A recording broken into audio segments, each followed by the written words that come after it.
Assalamualaikum warahmatullahi wabarakatuh. Alhamdulillahi rabbil alamin hamdan yuwafi ni'amahu wa yukafi'u mazidah. Ya Rabbana lakal hamdu kama yanbaghi li jalali wajhikal karimi wa azimi sultanik.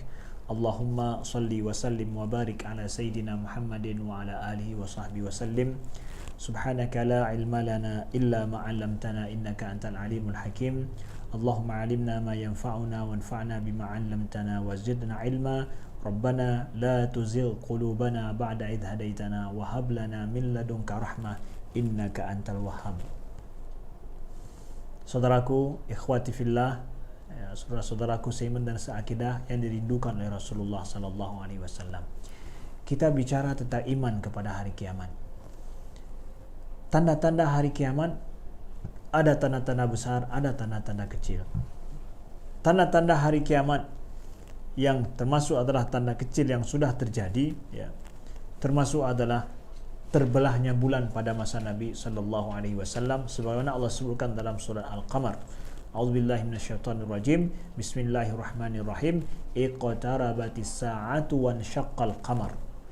Telah dekat hari kiamat, ya, dan sesungguhnya bulan pun telah terbelah. Ini menunjukkan bahwa telah dekat hari kiamat, bulan pun telah terbelah, sudah terjadi. Kemudian Nabi mengatakan adalah bu'istu ana wasa'ah kahataini. Aku diutus oleh Allah, antara aku dengan kiamat itu adalah seperti ini.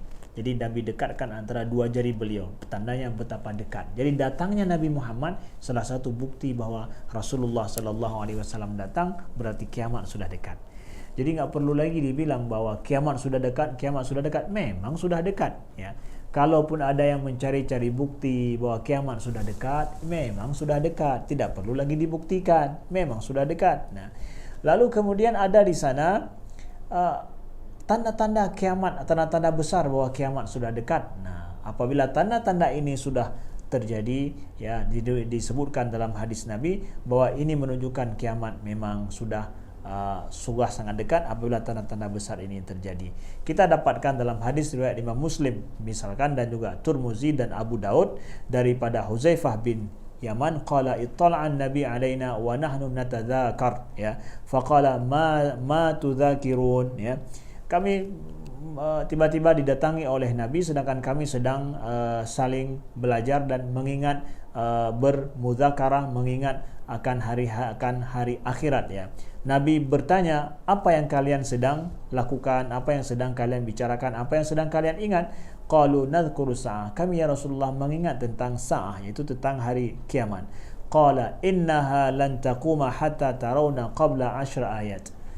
Bahwa sesungguhnya engkau tidak akan melihat akan adanya hari kiamat itu sampai adanya 10 ayat. Fadzakara, maka disebutkan oleh Nabi ad-dukhan, ad-dajjal, ad-dabah, tulu' asy-syamsi min maghribiha, wa nuzul Isa bin Maryam, wa Ya'juj wa Ma'juj, ya. Di antaranya kata Nabi apa? Itu adalah datangnya dukhan, asap, kemudian dajjal, ya, kemudian adanya binatang keluar daripada bumi disebut dengan dabah, kemudian keluarnya matahari dari barat bukannya dari timur, ya. Kemudian nuzul Isa ibnu Maryam, turunnya Isa ibnu Maryam, kemudian Ya'juj wa Ma'juj, munculnya Ya'juj wa Ma'juj. Nah, jadi saudaraku yang dimuliakan Allah, ya, ini adalah di antara kata Nabi tanda-tanda besar terjadinya hari kiamat. Nah, adapun bagaimana sifat-sifat tentang tanda-tanda besar ini dijelaskan dalam banyak hadis, dan dalam hal ini hadis-hadis penjelasan ini disebutkan oleh para ulama akidah itu adalah merupakan hadis ahad, dan kita tidak menyalahkan tapi kita meyakini akan kebenaran hadis-hadis tersebut. Tetapi di dalam masalah akidah, orang-orang yang mengingkari hadis ini ataupun mengingkari detail permasalahan ini itu tidaklah dianggap kafir, tapi hadis tersebut diamalkan walaupun hadis ahad. Kemudian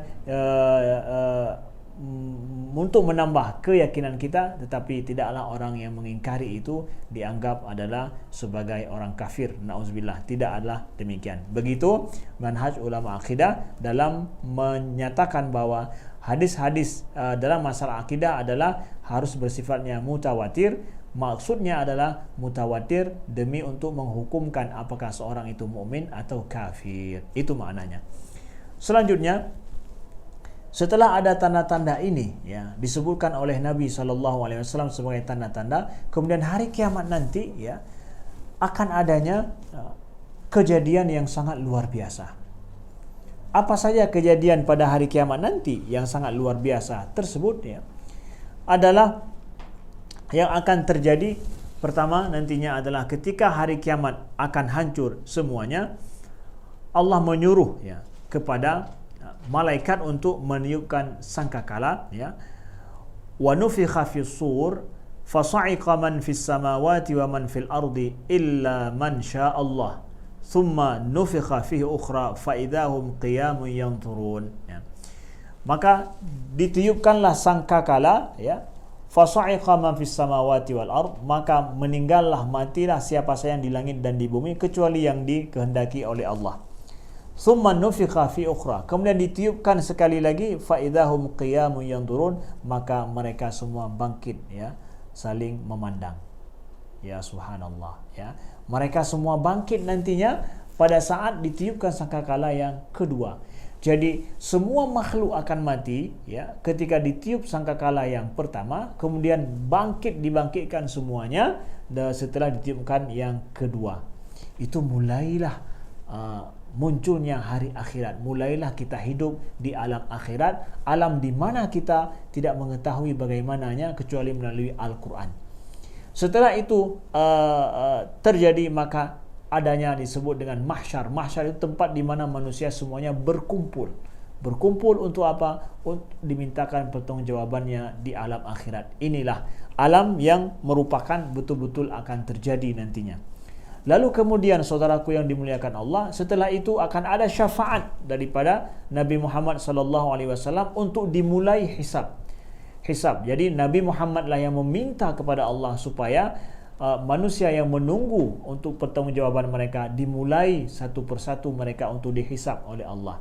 Maka ada di sana pada hari kiamat yang disebut dengan hisab. Hisab itu adalah proses perhitungan amalan manusia, baik yang baik ataupun yang jahat, mereka akan diminta perhitungan oleh Allah Subhanahu wa taala, dan mereka akan melihat sendiri amalan mereka, baik itu baik ataupun buruk adanya.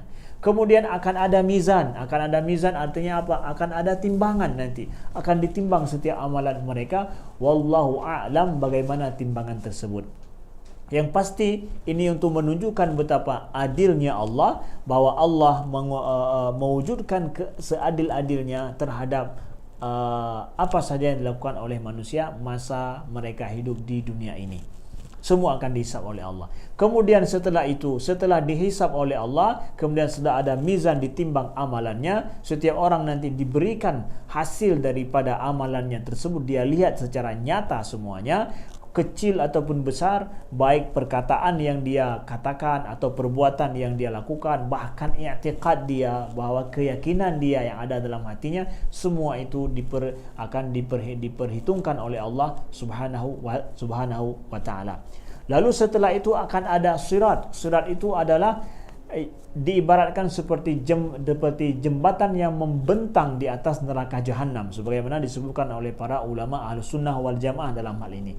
Jadi jembatan yang terbentang di atas neraka jahanam. Nah, dalam hal ini semua orang nantinya akan melewati ini, sebagaimana Allah sebutkan di dalam Al-Quran, wa in minkum illa wariduha kana ala rabbika hatman maqdiya, dalam surat Maryam. Wa in minkum illa wariduha, siapapun di antara kalian maka akan melewati sirat tersebut di atas neraka jahanam. Semoga Allah mengampuni kita. Wa in minkum illa wariduha, itu sudah menjadi ketetapan Tuhanmu, kata Allah. Saya, orang tua kita, guru-guru kita, dan siapa saja orang di depan kita, Anda juga yang menonton ini, maka kita semua akan melewati jembatan itu. Ya Allah, mudahkanlah kami untuk melewati jembatan tersebut.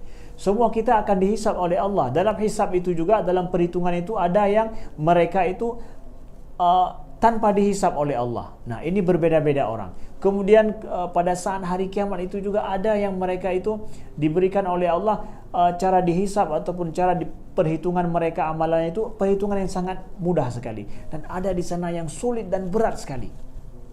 Ya. Na'udzubillah min dzalik. Ya, mudah-mudahan Allah berikan bagi kita hisaban yasira, adalah perhitungan amalan dengan cara yang mudah sekali, atau bahkan mungkin ya Allah berikan kepada kami dan orang-orang yang hidup bersama dengan kami adalah mendapatkan hisab yang yasir insyaallah taala. Lalu setelah sirat tersebut maka adalah syurga dan neraka. Syurga dan neraka inilah kemudian ya tempat di mana akhir, ya, stesen terakhir daripada manusia.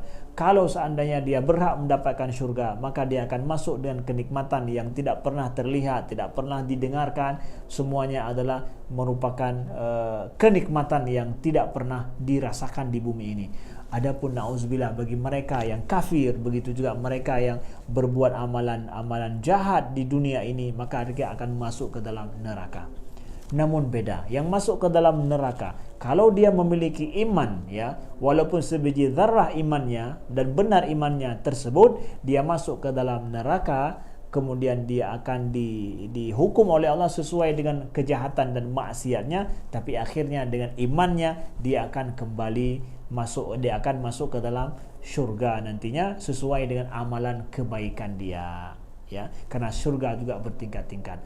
Adapun orang yang musyrik, orang yang kafir, yang tidak bertaubat, mati dalam kondisi seperti itu, maka mereka itulah yang akan terancam dengan neraka yang kekal di dalamnya. Na'udzubillah min dzalik. Maka saudaraku yang dimuliakan Allah, jaga iman kita baik-baik. Ucapkan asyhadu an la ilaha illallah wa asyhadu anna muhammadar rasulullah secara ikhlas dalam hati kita. Mudah-mudahan iman yang ikhlas kita ucapkan ini menyelamatkan kita nanti di akhirat kelak. Mari ucapkan sekarang juga. Ucapkan asyhadu an la ilaha illallah wa asyhadu anna muhammadar rasulullah. Aku bersaksi bahwa tiada Tuhan selain Allah dan Muhammad itu adalah hambanya dan juga utusan Allah. Ucapkan itu, ikrarkan itu dalam hati kita, benamkan baik-baik, dan inilah kalimatul haq yang kita berpegang dalam hidup kita, saudaraku yang dimuliakan Allah. Nah, dari sinilah ya nantinya yang masuk ke dalam syurga dijanjikan di situ adalah khalidina fiha, sebagaimana firman Allah, lilladzina taqaw 'inda rabbihim jannatun tajri min tahtihal anhar khalidina fiha. Adapun orang-orang yang bertakwa kepada Tuhannya, kepada Tuhan mereka, bagi mereka itu adalah syurga-syurga yang mengalir di bawahnya sungai-sungai, khalidina fiha, mereka kekal di dalamnya. Sungguh kita mengharapkan Allah memberikan kepada kita syurganya, ya, tempat yang damai, tempat yang indah, yang merupakan semua kita menginginkan diberikan oleh Allah syurga tersebut. Maka saudaraku yang dimuliakan Allah, betapa senangnya ya bahwa sesungguhnya wa innal akhirata lahyal hayawan, sesungguhnya akhirat itulah kehidupan yang sebenarnya. Maka beramallah dengan yakin bahwa kita akan hidup di akhirat nanti kehidupan yang kekal abadi adanya. Kalau sukses kita, walaupun berat dan sulit hidup di dunia ini, sesungguhnya kehidupan di dunia ini hanyalah sebentar saja dibandingkan kehidupan akhirat yang kekal abadi adanya. Saudaraku yang dimuliakan Allah, mari kita doakan diri kita, kita doakan orang-orang dekat dengan kita, kita doakan orang-orang yang kita kenal dalam hidup kita. Mudah-mudahan Allah kumpulkan kita semua di dalam syurga Jannatun Naim. Amin ya rabbal alamin. Sekian, terima kasih. Wallahu a'lam wa nisbatul ilmi ilahi aslam. Wassalamualaikum warahmatullahi wabarakatuh.